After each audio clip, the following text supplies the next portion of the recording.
कात्यायनी माँ दुर्गा की छठवीं शक्ति की पावन कथा आपको सुनाते हैं। कात्यायनी माँ की कथा। नवरात्रि में छठे दिन माँ कात्यायनी की पूजा होती है। इनकी उपासना और आराधना से भक्तों को बड़ी आसानी से अर्थ, धर्म, काम और मोक्ष चारों फलों की प्राप्ति होती है। उसके रोग, शोक, संताप और भय मिट जाते हैं। जन्मों के समस्त पाप खत्म हो जाते हैं। माँ दुर्गा की छठवीं शक्ति कात्यायनी की उपासना करने से परम पद की प्राप्ति होती है। इनकी 4 भुजाएं हैं। दाएं तरफ का ऊपर वाला हाथ अभय मुद्रा में है तथा नीचे वाला हाथ वर मुद्रा में। माँ के बाईं तरफ के ऊपर वाले हाथ में तलवार है और नीचे वाले हाथ में कमल का फूल सुशोभित है।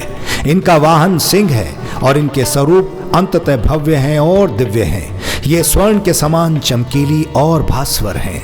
अब सुनाते हैं माँ कात्यायनी की संपूर्ण कथा।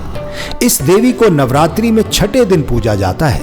कात्य गोत्र में विश्व प्रसिद्ध महर्षि कात्यायन ने भगवती पराम्बा की उपासना की थी, कठिन तपस्या की। उनकी इच्छा थी कि उन्हें पुत्री प्राप्त हो।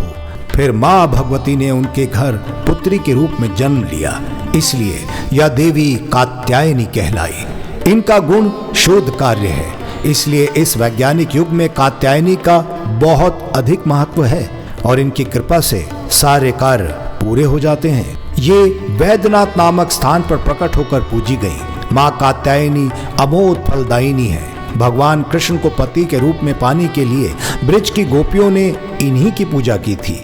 यह पूजा कालिंदी यमुना के तट पर की गई थी, इसलिए ये ब्रजमंडल की अधिष्ठात्री देवी के रूप में प्रतिष्ठित हैं। माँ कात्यायनी शत्रुहंता है, इसलिए इनकी पूजा करने से शत्रु पराजित होते हैं और जीवन सुखमय बनता है। जबकि माँ कात्यायनी की पूजा करने से कुंवारी कन्याओं का विवाह होता है। नवरात्रि के छठे दिन भक्त का मन आगन्य चक्र पर केंद्रित होना चाहिए।